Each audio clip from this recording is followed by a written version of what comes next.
Hey, this is Jon Leon Guerrero. Our guest today is Chad Wright. He's a world-class drummer who's worked with the Jacksons, Michael Bolton, and Chaka Khan, to name just a few. In these crazy quarantine times, he's playing in the Bandemic Project with his wife Noriko Alling on keys, Gussie Miller and Laura Dickinson on vocals, Jay Gore on guitar, and Leland Sklar on bass. Right now they're raising money for the Yes on 21 initiative to preserve affordable housing and bring some stability to seniors, families, and working Californians. You can watch their videos on Leland Sklar's YouTube channel. And while you're there, hit the subscribe button. It's Leland Sklar, for crying out loud. Anyway, Chad is a great guy, a fantastic drummer, and I met him through Corey Jacobs, which is as good an endorsement as you can get in my book. Speaking of endorsements, I should mention that Chad plays Yamaha drums, Zildjian cymbals, and Remo heads with Vic First drumsticks. Of course, we always take a minute to appreciate your support of the Break It Down show. Thank you.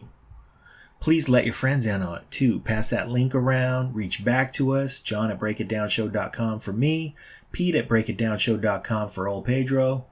And we both want to hear from you about music or policy or comedy or whatever else you think is interesting. We also like to support Save the Brave. They help veterans cope with PTSD, and you can read about them and lend your support, if you so choose, at savethebrave.org. We hope you do it by sending them a little bit of money, and if you're in Southern California, maybe spend a little bit of your time too. You also might see Pete rolling around in his Save the Brave truck. Again, savethebrave.org for more info, or email us and we'll put you in touch. Here comes our episode today with the great and powerful and oh so funky Chad Wright. Lions Rock Productions. This is Jay Moore. This is Greg Proops. This is Jordan Harbinger. This is Dexter from The Offspring. This is Nathan This East. is Sebastian Younger. This is Rick Marotta. This is Stuart Copeland. This is Mick Gillette. This is Andy Summers. Hey, this is Skunk Baxter. This is Gabby Reese. This is Rob Bell. Hey, this is Jon Leon Guerrero. Hey, and this is Pete A. Turner. Hey, this is Chad Wright, and you're watching the Break It Down show. Yes, you are. Now, there's another YouTube show, and it is called The Breakdown. Yes. And it is hosted by Chad Wright. Yes. Where he breaks down iconic beats that he plays. Now, so far, you got one episode up. Yep. There are, there's going to be two more to follow very soon. Okay. So let's tell our audience about that one episode, though, because it's cold-blooded. Sure. Let's see. So that one is the explanation of the Jacksons' Shake Your Body Down drum group. Yeah. And that needs explaining. Okay. Just because that tom thing that you do, you know, everybody has their way of replicating that, but yes. You know, you can play the way you play, or you can watch the guy who actually plays it with the Jacksons show you how to play it, and that may lend some insight into how you might be able to play it a little better. Everybody, yeah, it could.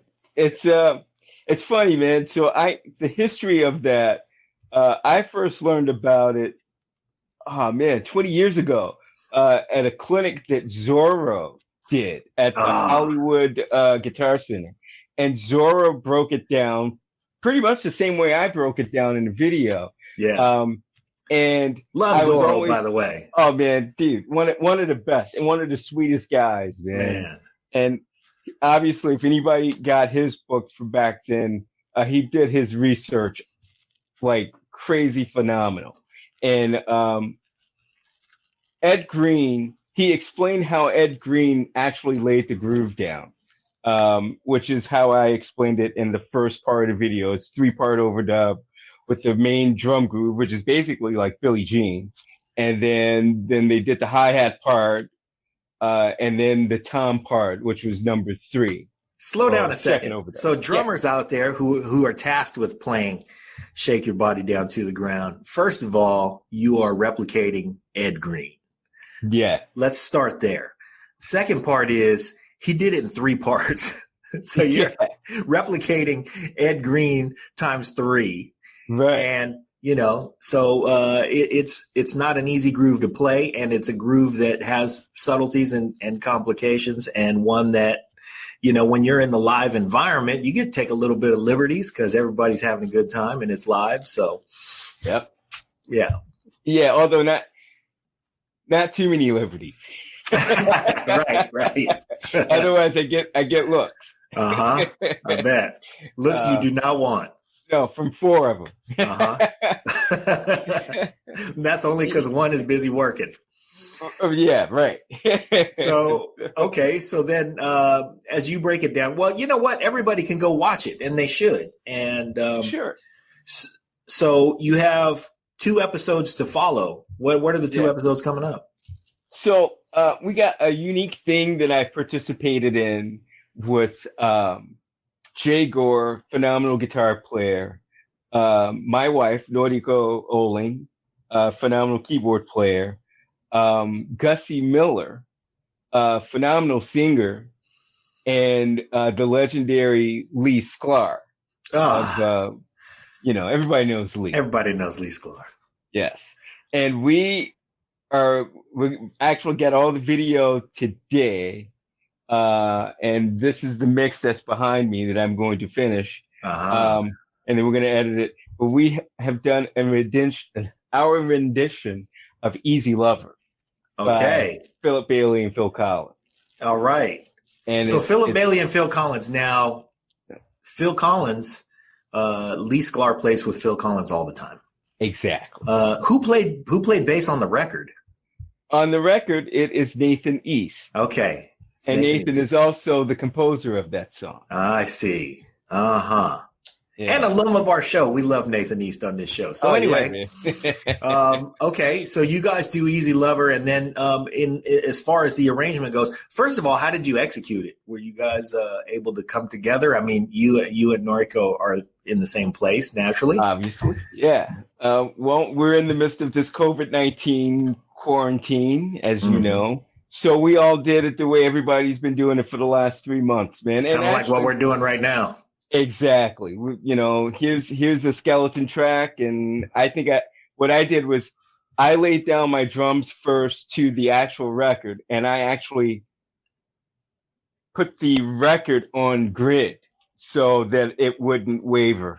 I see. And then I played on that. We did old school, man, and then I sent that to everybody else. I sent it to Lee. I sent it to Gussie. I sent it to Jay, and everybody kind of did their thing on top of that. And then I wound up sitting with Noriko tracking her stuff, and we sent drums, keyboards combo to everyone else. And they did their overdubs, and then they sent their stems back. Okay. Sounds great.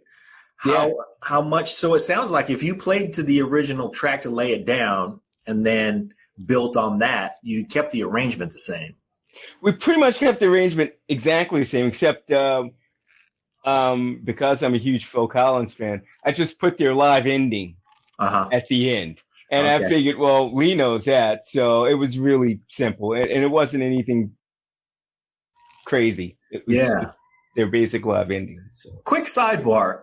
When you say you're a huge Phil Collins fan, are you more a fan of his singing, or are you more a fan of his drumming, or are you more a fan of his songwriting? There's a lot to unpack there when you're at Phil Collins. There is. Both. But if I have to rank it, drums, songwriting, producer, actually drums, songwriting, producer, those go hand in hand, songwriting, producing. Okay. And then his singing. Yeah. Well, what do you like about Phil Collins' drumming? The way he hits the drums is just killing. It's always it's the first thing that I ever noticed. First time I heard a Genesis record. He's real slappy. 9 or 10. Yeah. And he's got a groove, man. He's got that British thing too, but his groove, you could just tell that he's influenced by a lot of R&B type of things from the 60s. Almost like Bonham was the same way. A lot of people don't know that, but I call it the English thing because a lot of English rock drummers have this theme. Well, I think there was a lot of influence that you can see that's evident in his also producing and songwriting. You know, his choices are very influenced by 60s R&B. I was mad at Phil Collins, man, for a while because the Live Aid Led Zeppelin reunion, Yeah, He I was know. busy being Mr. Live Aid and flying from London From to London to Philly. New York. I mean, to Philly, yeah. And he overshadowed what was going to be, I thought, like the rock and Very roll monumental. redemption of my favorite drummer, Tony Thompson. Yeah. I love Tony Thompson, man. I'm a huge Tony Thompson fan as well. So I would imagine you felt the same way I felt in seeing that as it was happening on that day. Yeah. And me definitely walking away with a little. Yeah. Right. Yeah. I stuck my bottom lip out for a little while. But, he is Phil Collins. And as far as like, you could be mad at him for a second, but he is an ambassador of the art form, and he's one of the drummers who stepped out front and, definitely speaks well for drummers and drumming. So can't be mad at him for too long. No, I wasn't. I got over it. Yeah, real fast. And let's face it, did a great job. Sounded good. Yeah, he did, and both of them did, man. And that was, that's one of those gigs where it's such a monumental task to go in and play behind John Bonham and execute that music. And it was great because I read some Martin Drummer articles. One not too long after that from Tony Thompson, and he spoke on that. Phil Collins probably spoke on it a little bit later, if I can vaguely remember. But there were some things that they had both discovered in the Zeppelin music. You think it's one thing, and it turns out to be something completely different. Yeah, so much more complex. Yeah. I love Tony Thompson, man. He played on so many songs that when they come on, I give my wife a look, and then she looks back at me and she goes, "That must be Tony Thompson," because he's the one I always like to point out. Man, I just love his playing so much.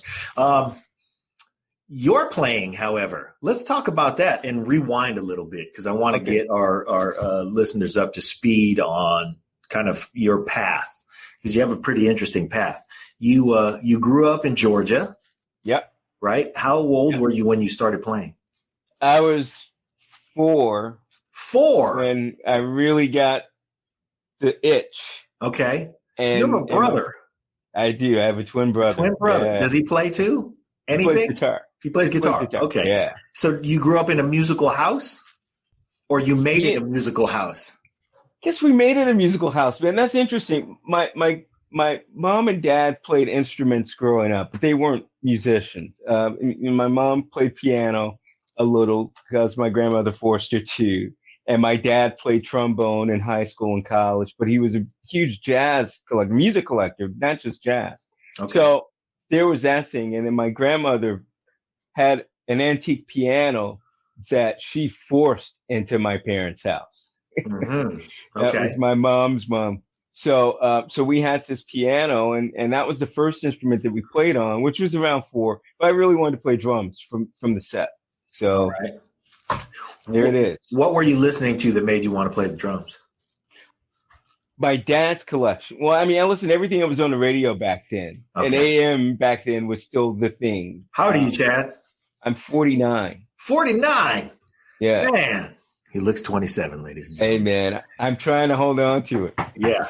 Knocking on everything. You're doing all right so far. So what was in your dad's collection that you were listening to? Man, he had everything he was a huge jazz collector. So like anything from Clifford Brown or Art Blakey, obviously Miles, Coltrane, you name it, he had it.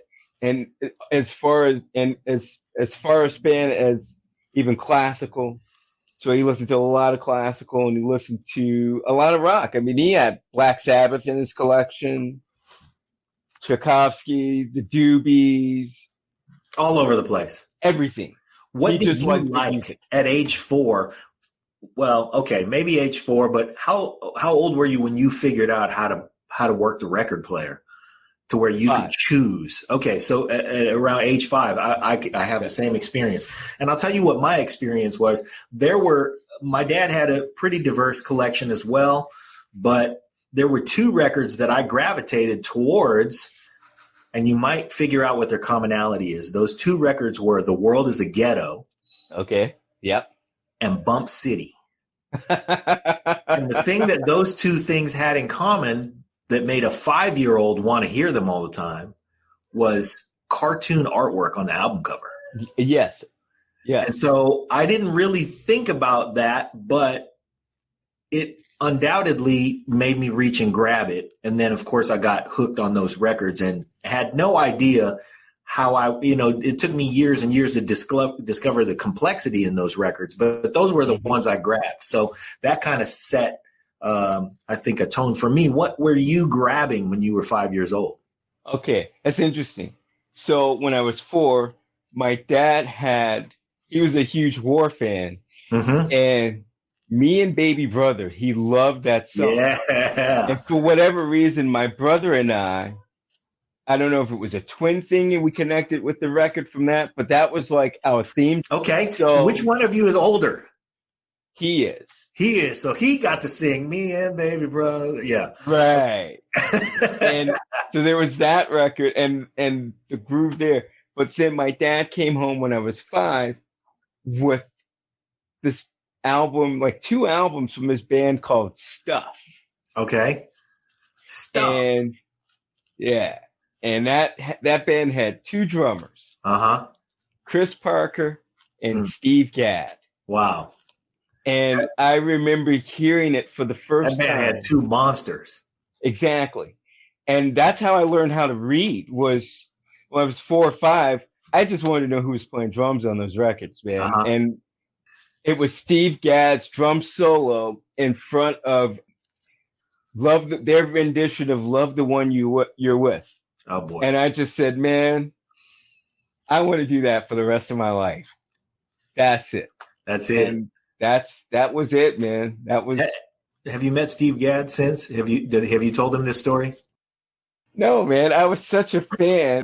Obviously, he and I signed at Yamaha, and we did a whole autograph signing thing at NAMM one year, and he happened to be there. And man, I couldn't even form 3 words. Man.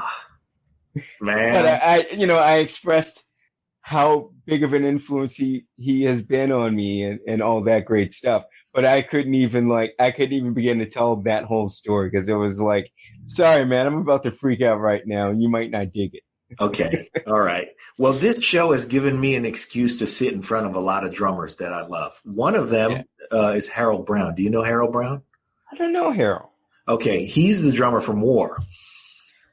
Yes. I love Harold Brown very, very much. He is the mayor of Long Beach as far as I am concerned. And I would say that if you ever get any opportunity to spend any time with Harold Brown, never mind drumming or whatever, just if you get a chance to spend time with him, he's just such a beautiful human being.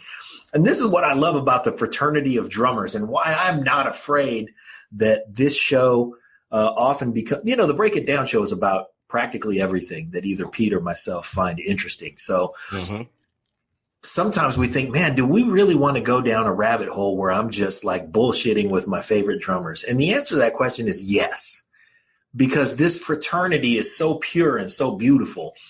And when I met Harold, it was a long, long time ago, and I became friends with his son, Daryl, and we, so I've loved that Brown family for a long time, but whenever we get to spend time together, it's just the spending of time, just like some musicians are great to make music with, but all musicians are really great to hang with. Yeah, man. It's all about the hang. Yeah. So the reason I bring this up is because I have yet to meet Steve. I met Steve Gadd at a NAMM show many years ago, just very briefly. So I'm not even counting that.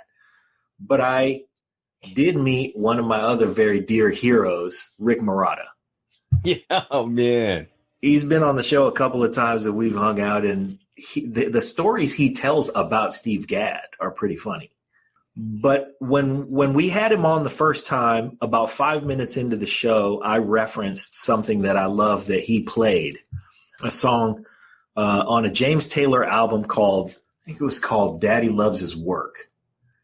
The song was called Hour That the Morning Comes. And it's a fantastic song, and he plays brilliantly on it. But when I said, one of my favorite pieces that you've done is Hour in the Morning Comes, he stopped and looked at me and said, now, where in the hell did you hear that?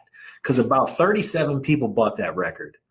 and it was, fun to get that reaction. So I think when you get to talk to Steve and you bring that up, he's probably going to say, stuff. I haven't even heard that. Nobody's even talked about that in 30 years. Yeah. So you might get that reaction out of him.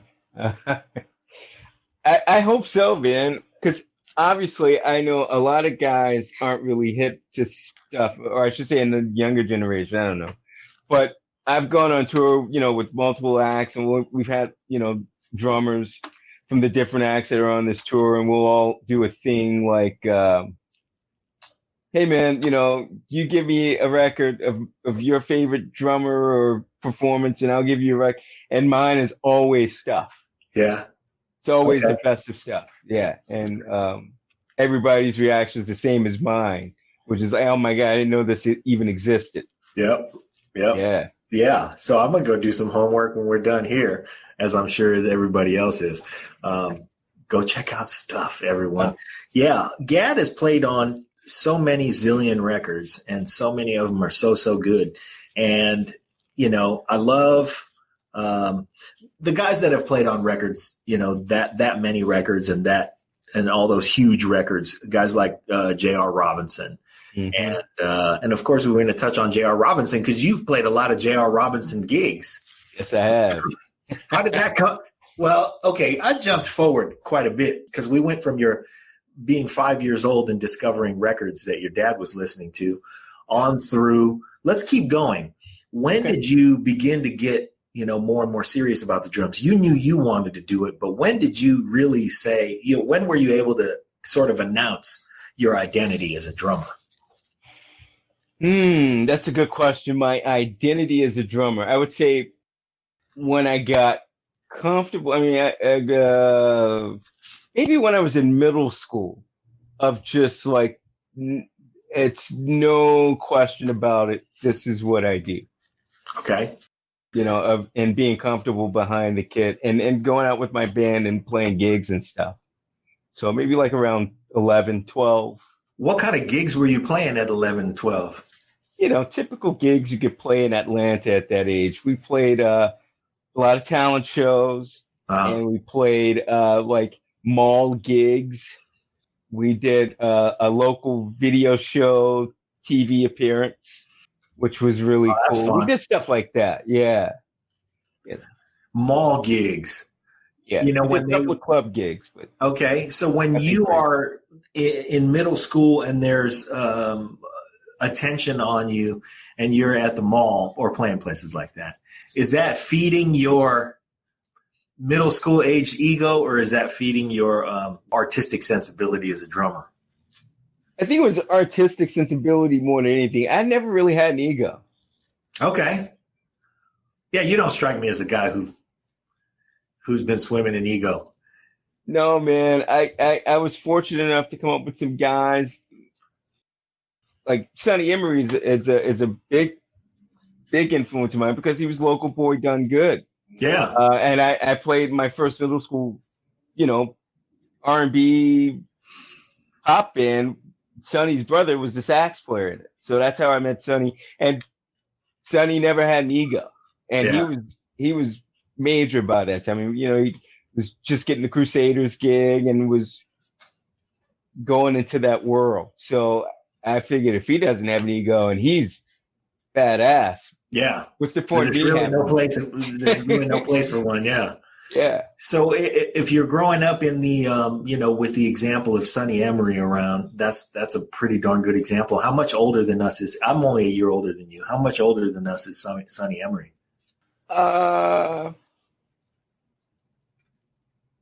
He would have probably to be 8 or 9 years older than us, right? Yeah. He would have to be somewhere in that area. Probably not quite 60, but yeah. So okay, now you're in middle school. You're playing more and more. Were you in bands with your brother? Yeah, he was in that band. Okay, yeah, because what a great shtick. Yeah, well, yeah, but it's funny. Or did anybody even notice? No one. I don't think anyone even paid attention. Yeah. Okay. To my knowledge. Yeah. All right. So keep moving forward. You're playing in high school. I'm sure you're getting music education in school. Yeah. How was the music education in Georgia? Were you in Atlanta proper? Yeah, well, we lived in the suburbs. Okay. So the area that I grew up in middle school and high school, it was at that time called unincorporated Fulton County. So there was really nothing there. A lot of, houses, nice houses, but very spread apart. And as far as like a grocery store or anything like that, nothing major. It's way more developed now. It's a different place where of my mom and dad's neighborhood than it was then. Yeah, it was suburbs, man. But Georgia in general, and Atlanta particularly, the music education in those schools were phenomenal. I mean, it didn't matter if it was city or if it was county, all the surrounding counties of Atlanta. Great music programs. Yeah, and competitive. Very competitive. That's terrific. So much so that you found your way to Berklee. Yeah, eventually. And that's not an easy place to find yourself. No, it isn't. Especially if you have the challenge of a music education in your school that's not great. Yeah. So right. When you chose to go to Berklee, did you go there right out of high school, or did you have a path that involved other things? No, I was trying to, and my dad didn't want to spend that kind of money. And so I went to another school on the Georgia-Florida border. Now Okay. it's Valdosta State University. And they had a great music program and a phenomenal jazz band, big band there. So I was there for a year and a half, but at the beginning of my second semester at Valdosta, I was like, I'm going to Berklee. And I submitted my my audition tape and application and got accepted. So I did my first semester of my sophomore year at Valdosta and then went to Berklee in 91. Okay. Yeah. So your dad didn't want to spend that kind of money for you right out of high school, but he saw pretty fast that you were serious. Yeah. Both my folks did. I mean, once we got to Valdosta and we did the stuff that we did down there, he could see, both of them could see that, there's potential in this. Aha. Well, so what about your brother? What did he do? So he played guitar all throughout, and we went to school together. So we went to Valdosta together, and then we transferred to Berklee together. You both and he transferred was to Berklee together. Okay. Yeah. So it was double the tuition, but he was. Yeah, that's painful. Boy, he did a lot. Really Man, no give it kidding. to their parents. They both go to a private school together At the same time. That's right. So he was doing the guitar thing and great, but he was always a great songwriter and producer. I mean, we both were. I have my accolades of production creativities, if I may, but he's always been like Mr. Nile Rodgers. up for that. Okay. Yeah. And so when we went to Berklee, his sights were definitely on a studio environment. Okay. That's great. Where is he now? Did he also end up in Los Angeles, or what? Eventually, we stayed in Boston for a bit, and we were in a rock band and blah blah blah, and then he moved to New York. Oh, okay. In mid 90s, late 90s, Okay. and produced and engineered out of New York for a while, and then eventually moved to LA. All right. Because I talked him into it. That's terrific, and you get to be close together and stuff. Yeah. Good. Enough about him. We'll get a show with him later on down the road. But this show's about you. This show's about Chad. So then, your education at Berklee, how valuable? Worth the tuition? And then some. Okay. I'll start from a drummer point of view. When I was there, the drummers that were alongside me, that I could call friends and just witness them. Abel Boreal Jr. Yeah. Lil John Roberts. Oh, God.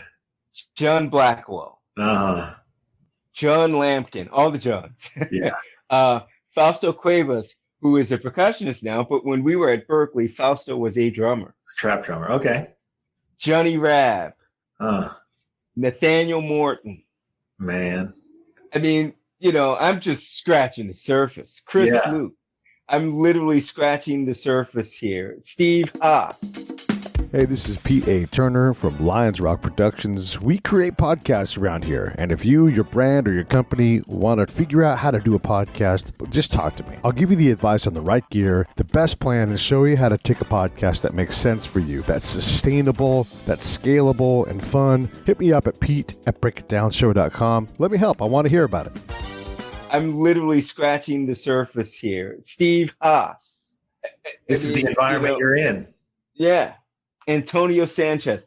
We were all there at the same time. And I couldn't have asked for a better group of guys to witness and learn from, because who else can you say? All those guys have done pretty well for themselves. Yeah, right.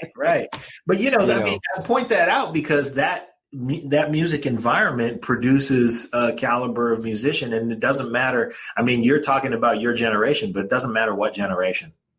No, it doesn't, man. It doesn't matter, and that's what's great about that school, and more so than the books and the education of it. I point out a lot. It's the networking thing, and it's the camaraderie, the fraternity, sorority, depending on which way you look at it, of that thing, of that school. Yeah. Okay, so you played around Boston for a while before you decided to move to Los Angeles. Yeah. How many years? Gee whiz, man. So I went there in 91, finished Berklee basically in 94, 95, and I was there until spring of 2000. Yeah. Did you actually finish? You graduated? No, I have nobody graduates, man. That's not true, man. That's not true. Abe graduated. I think Nate graduated. Taku Hirano graduated. So, people graduate. It's a long list of people, though, who go there and in their year or something, they're so busy and they just go, hey, man, I'm going to do it. I've got to, I got a call or whatever. It's the place where people get drafted into the pros, too. Sure. That's exactly what it is. Somebody not to graduate. It's just one of those things where it's like, I meant to graduate, but then suddenly I had to go on tour. Exactly. This thing came up. Yeah. So for you, you worked in Boston for a while and then to LA, and tell us about your emergence in Los Angeles, because it's something that everybody wants to do. I mean, let's face it, when you are, let's say, it's the entertainment capital. So, and of course, New York, not to not acknowledge others, but Los Angeles is where, if you are, let's say, a little girl growing up in Scottsbluff, Nebraska, and you are the cutest thing that anybody has seen in 3 generations, you get told one thing all your life: you need to move to Los Angeles. Yeah, that's right. And the same is true for music. I mean, it's where entertainment happens. So everybody dreams about going to Los Angeles. You finally get here, and what everybody finds when they get here is, man, there's a lot of people here. There's a lot of competition. Yeah. It was really simple, man. Obviously, I had a lot of friends out here, and I reached out to them immediately, and a lot of guys, just about everybody, said, call this guy, call this guy, call this person. And I just did the networking thing, and I hit the ground running. What I did, because I told a lot of guys, you can't just rely on the phone numbers and call and then expect something to happen. You got to hit the pavement, because what I found was everybody else who came out here, even those who are from here, they hit the pavement, they hit the ground running, and just they took the networking opportunity and they built upon that. And that's what I did. I mean, it took, I gave myself 3 years. It took me about 1.5 years.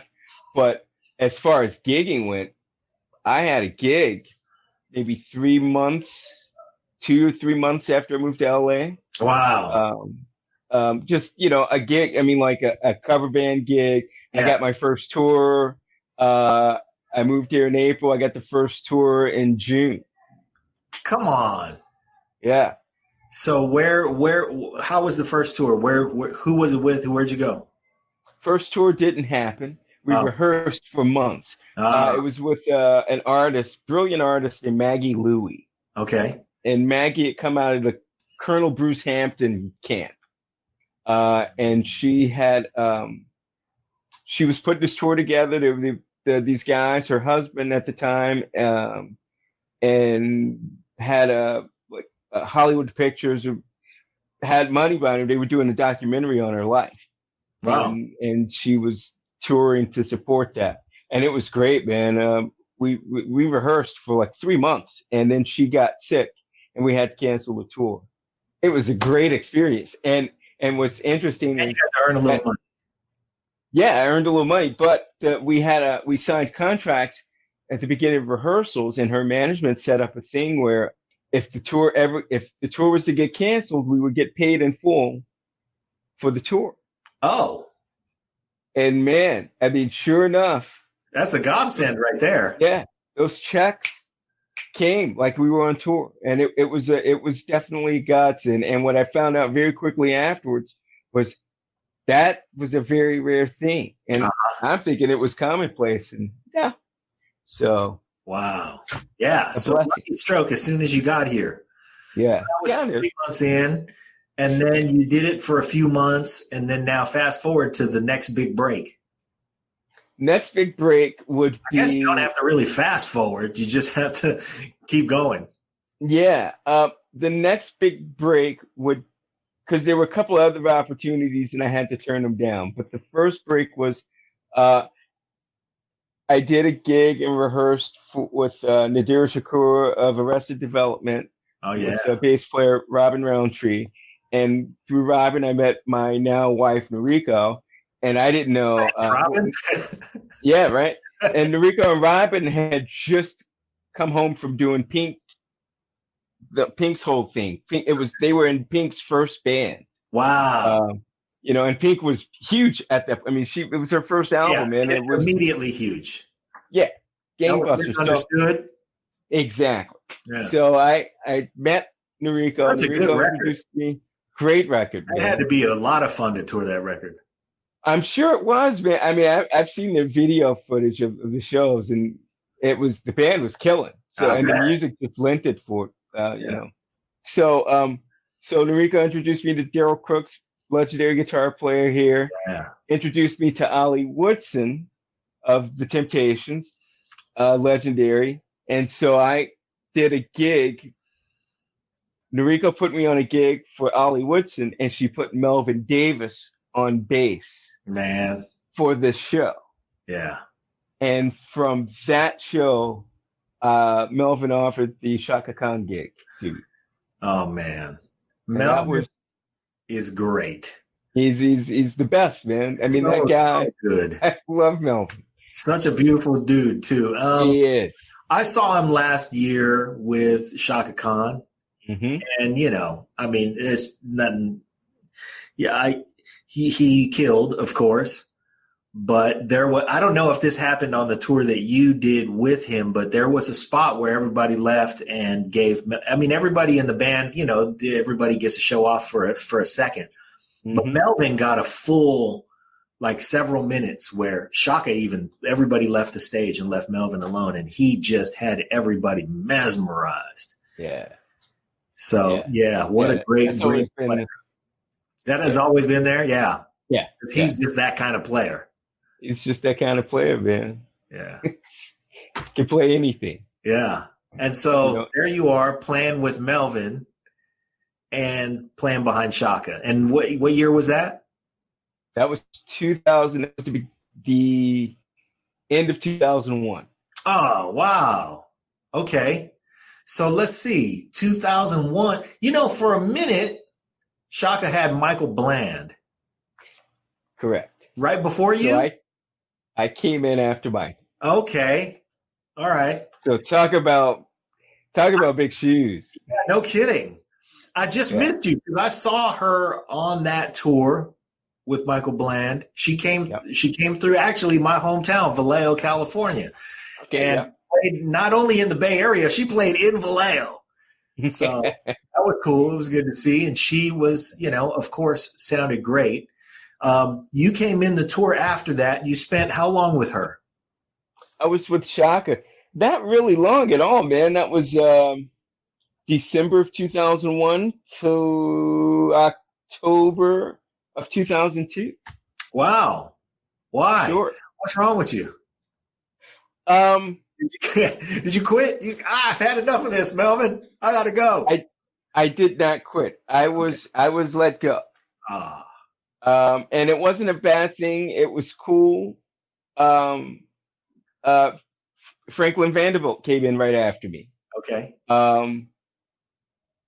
As long as I fulfilled my obligation, I was cool with it. I mean, artist wants to change and artist wants to change. And there was a lot of changing at that point because Melvin had left as well. So, but as a result, because I was available, I got 2 major gigs after that. I got Monica immediately. Actually, I got called for Monica while I was out on tour with Chuck. Wow. And I was able to put Monica in. And that had to be a fun gig too. It was a great gig, man. We just did TV promo stuff with Monica, but the band was phenomenal. And at the same time, Melvin recommended me to Lee Ritenour. Oh, so, come on. Thanks, Melvin. Yeah, man. I mean, Melvin is a very huge human being, for one. Being in my yeah. I mean, he plays a huge part in my career and the advancement of it. And I'm so grateful to this day for him just entrusting that is true. Would, be able to do a good job bestowed upon us. Man, that guy is so good. We have yet to have him on the show. We had him on briefly. We did a quick interview for him because we were doing a spot from the Tech Awards on Larry Batiste and Claytoven Richardson, and he was in that band. He was in the Tech Awards band. So we talked to him for a second because I was like, I got to talk to Melvin Davis. Can I talk to Melvin Davis? So we did that, and then we said, hey, man, come do a show with us. And he said, I will, as soon as I get home. And you know what it's like trying to get him home. But we'll get him. We're coming for you, Melvin. Yeah, man. Get him. Yeah, he's really good. We're not even to the Jacksons yet. No, we're far from the Jacksons. Oh, man. We're far from the Jacksons, and we're 47 minutes into a 60-minute show. So let's keep going. We might have to make this a 2-parter. We could. I can jump. I mean, let me see. How did I – okay. Let's jump to the Jacksons quickly. So I met at the time that I was doing Chaka, I met Rex Salas. Okay. We're going to talk about him in a second. Yes. Go ahead. And from Rex, from that meeting, I was in his the back of his mind for whatever. How did and you then years plan with Chaka? How did that happen? I didn't actually. So I was home from a break. Okay. Doing a gig at BB King's when it was BB King's and Universal with Noriko and Daryl Crooks. And Daryl and Rex are very good friends as well. And Daryl had Rex come down to this show. Okay. And that's how I met Rex for the first time. And it was just hey, I know you, and I can't believe I'm meeting you. And, dude, you're killing. And the Velvet Rope tour was just, you did such an amazing job. Congratulations. And he was doing so much other stuff by then. So much other stuff. Yeah.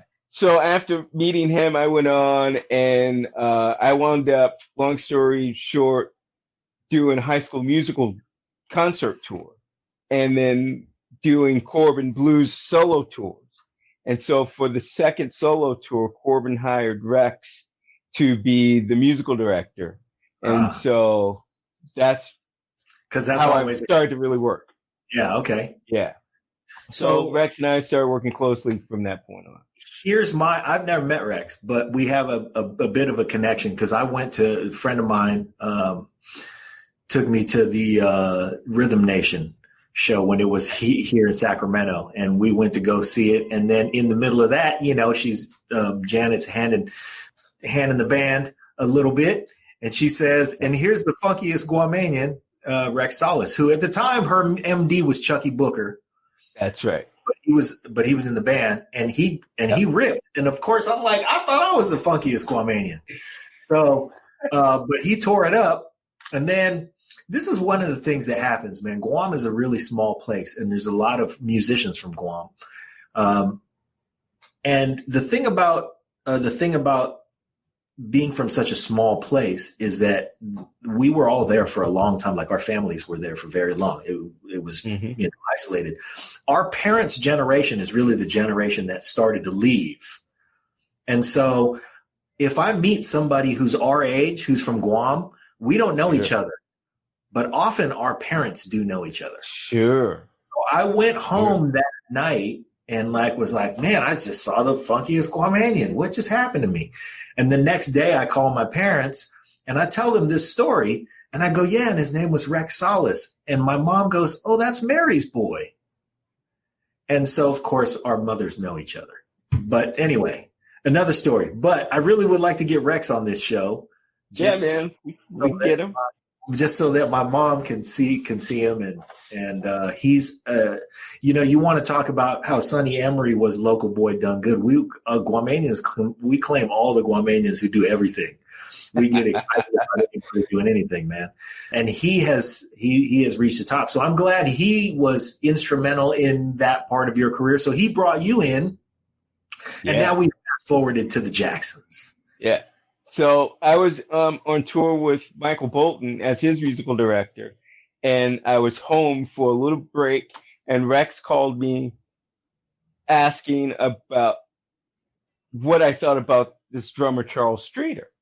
I said, man, Streeter is one of the most phenomenal drummers walking the planet. That dude is killing. He's got chops, but he plays also like he's like 40 years old because his groove is just stupid. So he's like, oh man, well, that's who we got to do this Jacksons thing. Cause this was in 2011. This was like fall 2011. I was like, well, you're not gonna be mad. He's like, oh man, this thing isn't until December, but we were gonna start rehearsing, whatever. I was like, oh man, well, I'm off from Michael's tour in those weeks in that month of December. He's like, oh man, I wish you had told me that. I wish I had known that. I would have just asked you to do the gig. Hey man, it's all good. You're gonna be happy with Streeter. And sure enough, man, Streeter just killed the gig. He was just, he's Charles Streeter. So flashback, I'm out on tour with Michael Bolton again, and I'm in Australia, Sydney to be exact, and I see Streeter posts. I'm paraphrasing loosely. God is good. Going out on the J-Lo tour. So I go, vacancy. Exactly. So I go, I wonder who they're going to get to do this Jacksons tour, because the Jacksons had announced it and they were starting to put the show together. Yeah. So I'm sitting down in my hotel room, and I get an email from Stacy Lamont Sidner, who's my counterpart, great drummer. And he says, hey, man, can you put in a good word to Rex for me? It's like, sure. So as I'm about to send that email, my wife calls my phone, my cell phone. Okay. And she says, Rex is trying to get in touch with you. Okay. And like, Stacy, I'm about to hit the send button, but my phone rang. I know what this is about. So I immediately call Rex, and Rex says, I don't know if you heard. And it's like, yeah, I know. He's like, where are you? I'm in Sydney. I got one more week of this Michael Bolton leg. And then we have like 3 weeks off, and then we start this next leg of the tour. So he goes, oh my God, man, what is it going to take for you to get off the Bolton tour and come to this Jacksons tour? I said, well, hang on a second, man. I gotta, Stacy wants to do the gig, man, and I think he would be great for it. And he says, yeah, I know, but Stacy plays percussion with Jermaine, and Jermaine wants Stacy to play percussion. And so I still got to put in the good work for him. Yeah. Oh yeah, man. Definitely. You know what? I want to pause for just a moment, and I want to highlight the karmic implications of the story you just told. because number one, you have made a habit throughout your life and career of celebrating these other players and what you love about them. And it came back to you because in the midst of celebrating Stacey and what he was going to contribute and how he was going to do a great job, I think one of the things that happens is when that kind of selflessness is on display, it really just makes guys want to play with you more, because that means that you're going to be a collaborator. Hey, I tell you, here's a true story. Yes. When I auditioned for the Michael Bolton tour, Charles Streeter was the other drummer. It was a bunch of drummers, man. It was 3 days of the most intense auditioning I've ever gone through. Mm-hmm. And at the end of the day, Charles and I were the last guy standing. And I had an advantage, a big advantage over Charles, because I had already subbed on the gig twice for Land Rickards. Okay. So I knew Michael's book. I knew everything. I had all the charts. And so even in those auditions, I made sure that the playing field was leveled for all of us. So I brought in my E-pad that had all the samples for all the songs, and I showed guys where the sounds were for each song. I had the charts, so I brought the charts in so the guys could read them, because it was like, I'm not going to take this as we're all in this together, man. If I get the gig, great. If I don't get the gig, great. But we're all going to be on a level playing field. So when it was Charles and I, at the end, before Michael came in, and we were playing When a Man Loves a Woman, at the big Porcaro drum break, Streeter did something else, which was fantastic. What he played was phenomenal. But I stopped and I said, hey, yo, Charles, if you play the drum fill that Porcaro played on the record, I guarantee you'll get the gig.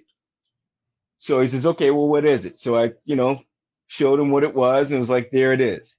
Wow. He played it before Michael came in. It was great. And then when Michael came in, he decided to play something else.